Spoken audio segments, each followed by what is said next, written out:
Hey, Lisa. Hey, Paul. Great to see the both of you, and looking forward to our In the Bunker session. It's great to have Lisa, who is with the firm, who's with Alvarez and Marsal, who's joined us. Is actually one of our clients who's joined us. So Paul and I have had the last few times external guests to give us a perspective of what's happening today in today's world from their angle. So we've had some political personalities and individuals. We've had some entertainment and recording artists. We've had some folks that were involved in charity. We've had educators. We've had the deans of Cornell on, and we've had a number of guests from the firm that we thought could offer an interesting perspective of both the context and the life in the pandemic or life in the bunker, as well as their area, whether it's geography or whether it's industry. And we thought it'd be great to have you on. So welcome to In the Bunker. Glad to be here. Start with just giving everybody a bit of your background and maybe how you came to the firm, because your story has a bit of Paul Aversano and me in your journey, and so all roads lead to Paul, right? In all things. So it'd be great to probably get that to kick off, and then we can roll into the discussion. And where is everyone right now? Tony, you're in where? Paris? I am in confinement in Paris, Paul, which it's getting, the second time around is very different from the first time around. It's a little tougher and getting darker out. So it's not like the first time around. Lisa is? I'm in Nashville, Tennessee. Very nice. Yeah. That's a beautiful town. And I'm in New York, as usual, in the bunker. Right. So I think our respective bunkers have all gotten to be somewhat familiar to us. I don't get out of my office very often during the day, and so everything becomes a bunker, even though it might not look like one. So why don't I go ahead and kick it off? I've been with A&M now for about a year. November 1st was my first year anniversary, and I joined from GE. And interestingly enough, when I was in GE, I was in the energy business, running part of the business development function there. And we were looking to sell a business, and the business itself was not performing well. It was losing money. And in order to be able to sell the business, we knew we had to bring some consultants in. And while strategic consultants do a great job on looking at the market, we knew we needed more operational consultants. And so I reached out and got both A&M and one of our competitors to come in and talk to us about how the firm could help us really underpin the restructuring plan and take it further so that we had a better chance of trying to successfully sell the business. And that's how I first got introduced to Paul. Ultimately, Tony was the team leader on the project because we did select A&M to work with us. And I think fundamentally, the role that A&M played was to really challenge the business's plan, and really went further and deeper in working with the company to shape a business model that could be successful going forward. So not only did the firm deliver the business plan deliver value as the company had seen it, but it went much further in delivering value than the company had even envisioned. Ultimately, it's a funny story. GE decided they liked the restructuring plan so much and felt like there was a lot more value that could be delivered by continuing on the restructuring path. And so that GE has kept the business for now. The business is performing well and ahead of plan, and is well on its way to being healthy. So the A&M role was quite substantial and quite important, not only to our potential sale process, but also to GE in this particular business. I was going to leave the firm that summer anyway, and chose to, and ultimately started talking to Tony and another one of our colleagues, Ray Dombrowski, about joining the firm. And ultimately, the more time we spent together talking about it, the more sure I was that this was a place I wanted to be. And I've been very happy for the first year so far. Fantastic. And Lisa, maybe you can just describe your industry sort of industry focus prior to joining the firm, being industrials and energy and renewables, and maybe talk about the context prior to the pandemic what do you think the pandemic is doing to that space, and what do you think is going to happen as we pick up the pieces? What do you? Some of, I think, our audience will be interested to kind of understand the perspective on that. Yeah, sure. So I'm an engineer by degree, a chemical engineer, and I worked in industry before I went to business school, and then I spent about 10 years in investment banking, broadly on industrial M&A. After investment banking, I went to GE, where I spent most of my time in business development, though I did spend about a year and a half running the nuclear fuel business. And so I had the opportunity to work across GE's portfolio, doing deals in the aviation space, in the oil and gas space, in the renewable space, in the gas power space, and then power services or equipment services, energy services in various different capacities. So I've got a broad-based industrial background. Most of it's been on the strategic side. So how do you think about what's important to the portfolio and operationally how to maximize value?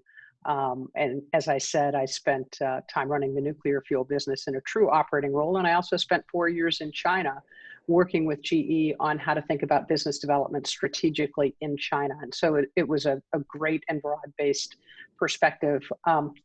It really transitions well, Tony, I think, into your question, because my time here at A&M has been spent mostly on power, oil and gas, and aviation since I've been here, and still spending some time thinking about general industrials. And all three industries are in the midst of their own transitions. Even before COVID, you had a lot of aviation companies, now I'm talking mostly about the suppliers, who have been quite challenged by Boeing's challenges themselves. So the knock-on effect of 737 really was hurting a lot of the suppliers. And then you add COVID on top of that. And all of the aviation industry has really had some pretty severe operating challenges as pre-COVID that have just only gotten worse during COVID. When you think about oil and gas, there's been a tremendous amount of oil and gas production as a benefit of fracking and the shale boom predominantly in the US, which has really sort of balanced out the oil and gas balance of power globally. But at the same time, it's led to overproduction, which has led to lower oil and gas prices, commodity prices really not having recovered after the financial crisis of 2014, 2015. So when you look at it, you had an industry that was not as profitable as it should be, not making the types of returns for shareholders that it should have been. So when you layer COVID in on it and the significant drop in demand that the oil and gas business has seen, you see, pretty stark challenges for many of the companies in that sector. When you take a look at the utility sector, it's been quite interesting because, utilities their issue has been really, how do you manage the renewables transition? How do you manage the movement from what has been a fossil installed base over to a renewable installed base over what period of time, and what does the composition look like, and what is the effect on the utility and on customers? And so they've been trying to think about that transition and the capital that's involved in that. You add COVID into it and you begin to see opportunities to really accelerate that transition, which in an odd way is an opportunity that's coming out of the pandemic. And so those are sort of three looks at industries that were fairly stable pre-COVID and have had some interesting challenges that I'm sure we'll continue to talk through post-COVID. But I think we're starting to see some green shoots of opportunity in all three sectors. Yeah.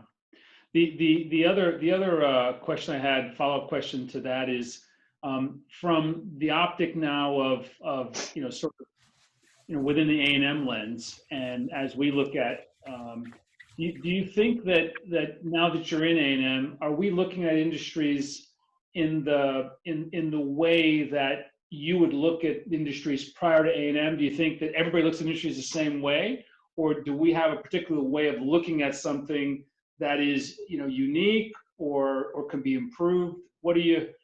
What's your take on that?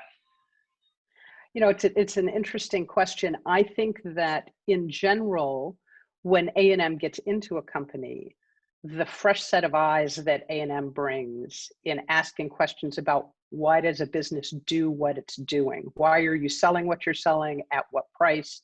To what types of customers? And how do you go about delivering it? Those questions are often fresh and really appreciated by companies who have done things for a long period of time. And so that freshness, I think, is different in a positive way. And the thing that I also think is that there's an opportunity for A&M to spend more time doing homework and learning about companies at a deeper level than they traditionally have or had to bring some of those insights into companies really at the beginning of the relationship development process. You know, as we think about trying to build out our comprehensive corporate transformation effort, what that's going to entail really is speaking a lot more to companies directly and earlier to kind of help them see the perspectives we can bring. And that, of course, requires something more than just a generic outlook on an industry or even on a company. So there's positives and negatives, and it's really bringing that insight earlier into the process to help companies understand the value we can deliver. That's really interesting, because just a couple hours ago, I had the corporate transformation team on, and they had said we picked up two interesting situations where we've copied the private equity performance improvement moves of putting together points of views, as opposed to a generic conversation, a more specific conversation. If we've done some cursory benchmarking, we've talked to some of the people in that industry, and we actually have a point of view of what you should be doing. And those discussions are leading to advanced discussions too. We've had two opportunities today that converted. So I think we're learning as we're getting a little bit more scale, that very thing. We did not grow up in an industry, we didn't have the scale to have every industry. And now that we're getting more scale, we're starting to have more expertise, like in yourself, that have a really interesting insight into industries, and we start putting that together, and it's more informed discussion. So, you know, just exactly what you're saying, so it's quite interesting. So I want to just touch on something that Lisa mentioned earlier. So obviously Alvarez and Marsal is a global professional services firm, and if you think about how we as a firm were introduced to you, you know, it first happened in the US with me, as you said, but we really helped you with your needs, which were in Europe. So I was able to seamlessly reach out to Tony in Europe, and you know, it's kind of seamless the way we operate that way cross border. You had mentioned you spent time in China or Asia for GE to see how they should be looking at business development versus, I guess, how you did it in the US. But I guess it would be great to get your perspective from being at a corporate. You know, how different or how homogeneous is the view of industries between the different countries? Because we have a global audience that will watch this, and I think would be interested in your perspective. You know, fundamentally, the industry will behave quite similarly globally, whether you're in Europe, in the US, or in China. But the ultimate goal or objective within each region, and sometimes within countries or regions, might be slightly different. And so the way it gets, you know, executed or effectuated might be slightly different. Same broad-based outcome. Right. But if you've got, you know, different objectives, or a longer time horizon or a shorter time horizon, or more of an emphasis on footprint or employment or on technology development, you might end up with different perspectives. And the level of involvement of the government in any of the industries also drives behaviors quite a bit. And so I think that's the important thing when you go and you spend time in different geographies. You know, GE has traditionally had a lot of operations in Europe, a lot in France, a lot in Germany, you know, and you have, you know, that's a broad-based constituency, politically, operationally, from an employee base, that's quite different than the way things operate here in the US, which in many ways tends to be more bottom line focused. You know, and in China, which is where I spent the 4 years, it's much more around how do we develop the industry, how do we develop the economy, and the investments that are made to really provide broad-based and comprehensive infrastructure that can propel the country's growth forward becomes much more of a priority than, say, well, how do I do things the most efficiently or for the lowest cost at a certain point in time. So it is interesting. And the other thing that I would say to that is, it's important to know how decisions are made in each one of the regions in order to be able to, you know, appropriately address the concerns that you're trying to help address and or to be able to be efficient and effective in trying to communicate and reach resolution on whatever the matter might be at hand. And I would assume that, it's pretty valuable to have that global perspective when looking at these industries, right? And being a global thinker. It is. And it's a lot of fun because it's, that's where when you come together, you really understand the dynamic that's affecting each one of the regions. Right. Let's go back to one of the points that we were talking about earlier in the kind of the oil and gas transition that's going on. I mean, clearly Europe is leading in the transition to a zero carbon environment. In the US, though, that transition is happening. It's being driven by different factors, and it's it's a little bit more market led than regulatory led. So I would say the US is a fast follower in many ways. And then in China, it's being led from a technology standpoint, because China ultimately began developing very efficient wind turbines at scale because they've got a huge opportunity to install those, and the same thing with solar panels. And so they've really come at the transition from that perspective because they know they have such a big industry that they need to be able to have low cost products at hand to be able to really drive drive the emissions down ultimately. In China, though, clearly they're still quite high. The other thing that's quite interesting is the shale boom. When you look at the technological impact, if Europe and Asia or other regions of the country could do fracking at scale, they would. But geologically, there are challenges there, and the U.S. has a situation and geological basins where fracking is quite economic, where it doesn't make as much sense in other geographies, and that has done a lot to shift the supply-demand equation on where oil and gas are coming from today.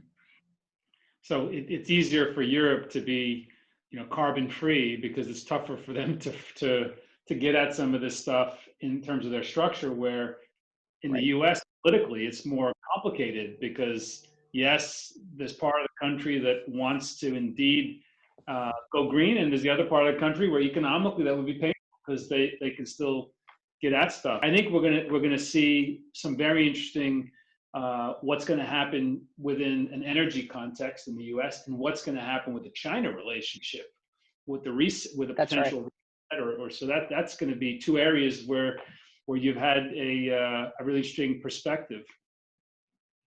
Yeah, it is quite fascinating. And I think the other thing to bring in the renewables transition, as I was saying, post-COVID, and if there's going to be an acceleration of that transition, because the lowering of demand over the last several months has allowed utilities to sort of, optimize their renewables production, and at the same time shift some of their investments more quickly to renewables. And the trade-off here, right, is a capital cost upfront versus a lower operating cost on the back end. So, as we think about A&M, there's a huge opportunity here as well to help think about, well, what happens in this transition? Because renewables are great, but they're very capital intensive, but they are almost zero operating costs. So you've got utilities with big structures to provide operating and maintenance services and high reliability.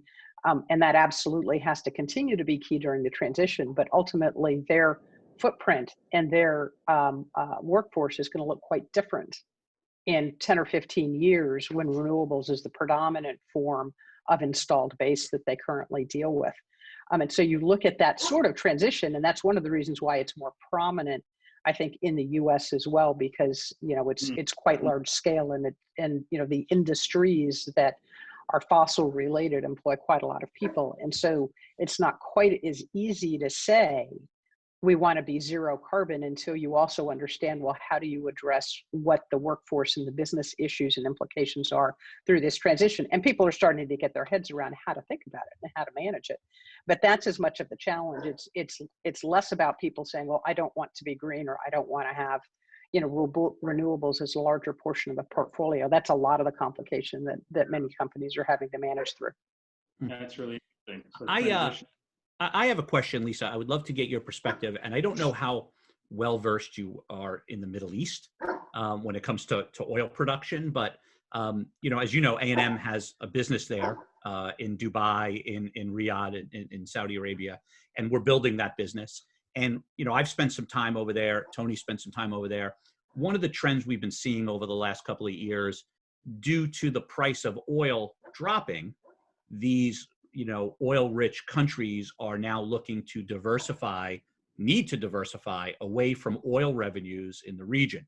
So the reason why that's important to us, as we're building our firm and our businesses, we're seeing capital outflows, even from an M&A perspective, outside of the Middle East. So we're seeing firms that, only operated in the Middle East now diversifying to get away from oil revenues, because they need to make up the shortfall. Do you expect that trend to continue given what you see in the US and the new presidential administration? I mean, what's your views on that?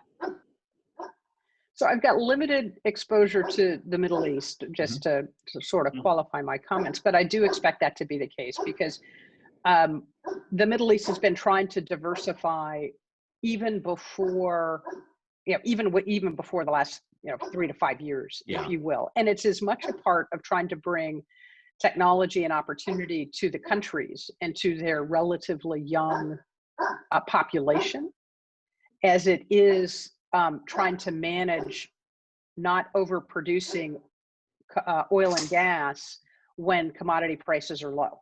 Right. So obviously they want to try and preserve the commodity because oil will continue to be used in a lot of different ways for a long period of time. And so obviously overproducing now when prices are quite low isn't a good thing, but they can't afford not to do that if they don't have opportunities for their, for their people.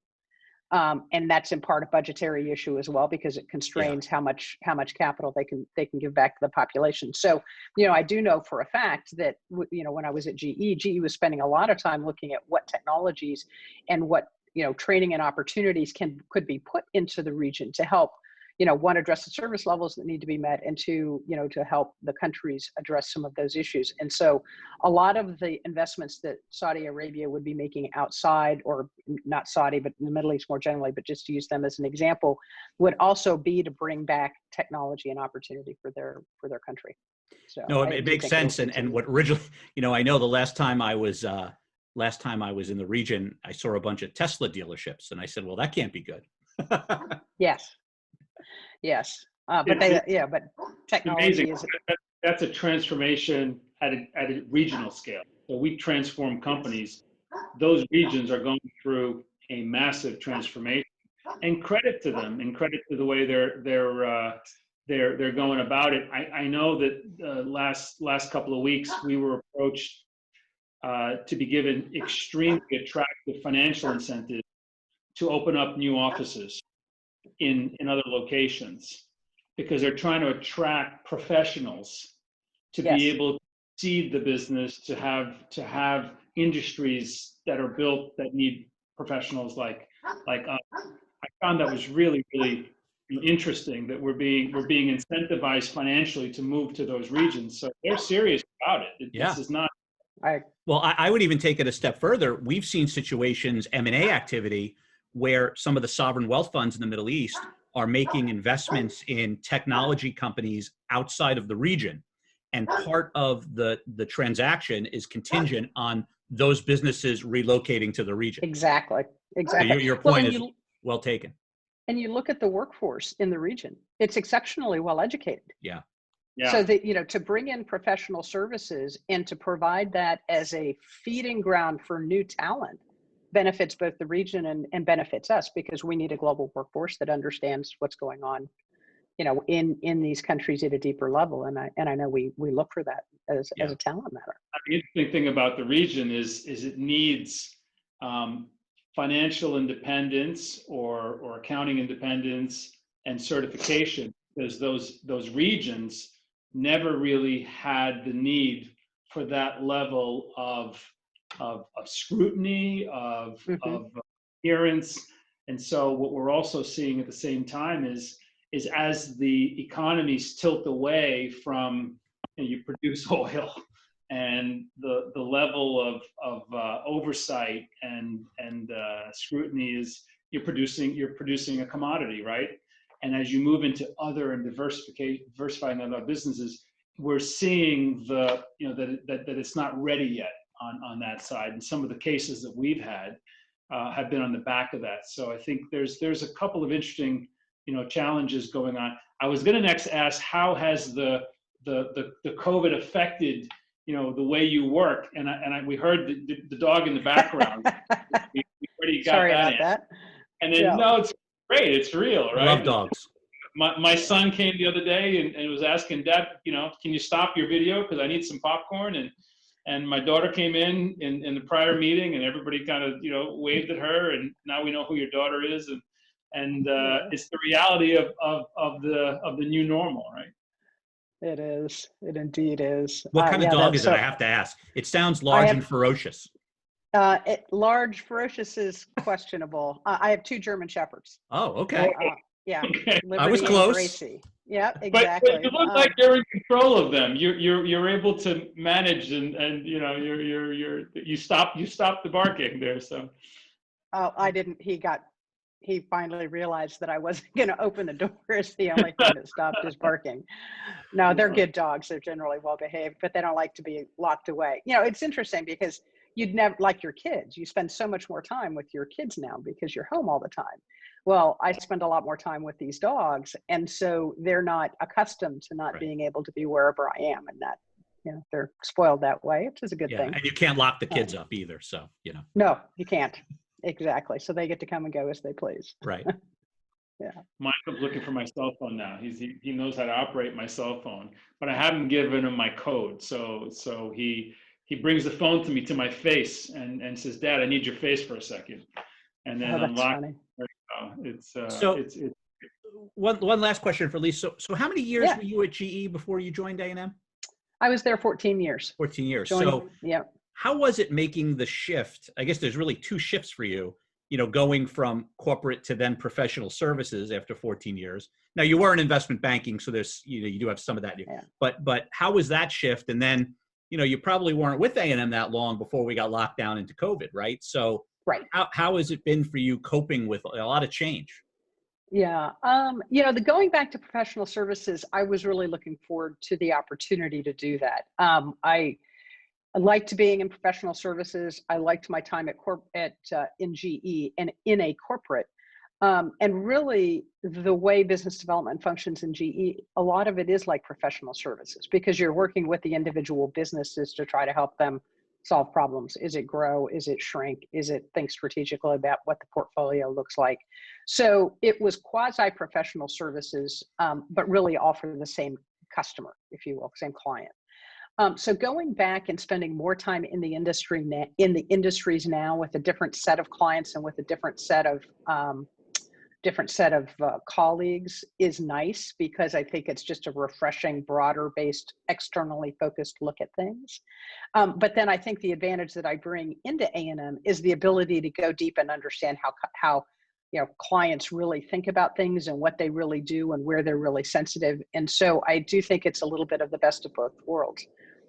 As it relates to the transition into A&M, to be honest, everybody has been just amazingly supportive about my transition into the firm. And so thankfully for the first couple of months, I was able to get out and do a lot of marketing, both internally and externally. Since lockdown, it's been quite a bit more difficult, less internally because I find the organization works pretty seamlessly, and more just trying to think about, well, how do I build, my presence with the advisors that we spend time with and with clients externally in something that is, certainly very well distant as it relates to something like Zoom in a relationship-focused business. And so that has been more challenging, and I expect it'll continue to be challenging. But as I continue to work on assignments with people internally and externally, it just gets a little bit easier. So not super easy, but it's the hand we're dealt, so you deal with it. Yeah, and I think you're a perfect example of what makes Alvarez and Marsal different and unique. We have our fair share of operational consultants, but having people like you at our firm who are, operators, for lack of a better word, with real industry experience in real companies, that is really what I think makes A&M special. And I know with the clients that I serve, we lead with people like you and it really makes a difference. And on the flip side, what we saw, I think, in one another, because really it was a mutual process. Because Lisa was our boss, she was our client, she was the boss of the job, and we were working with her. Was that you were effective in leading a process and leading people through a process, which is a lot of what we do. So yes, we have different roles and we have different levels of expertise, but you know how to use that level of expertise. And you were unique in that, I've dealt with different individuals and leaders in business advisory, business development roles or corporate roles, but you're very action oriented and clear and firm. And those were that's the attributes of our firm, of how we get things done and move the needle. So that's kind of why we and I've had really great success with we don't do it all the time, but in the few times we have ended up working and bringing on individuals that were really our clients, that were leading the client side, whether it's yourself or Ray Berglund, who was from Facility. He ran the project like you did, and now he's heading up our healthcare team in Europe. It's been great because we get a chance to work with each other for a year. So way better than a 2-hour interview. We've actually been in the trenches and had different roles, and we get to see how each other operates, and that's probably why it's been so successful when we've been able to move in that way. So hey, it's great to have had you in the bunker. It's always a pleasure to. It's almost like we were just having our own conversation, and while this being filmed in a way, learning about what's going on. But it's been terrific to catch up, and I think it's going to be great for our audiences to see you, understand what you're about, and listen to what your thoughts are on the markets that you know best. Well, thanks very much. I've really enjoyed it, Tony and Paul. Yeah, thank you.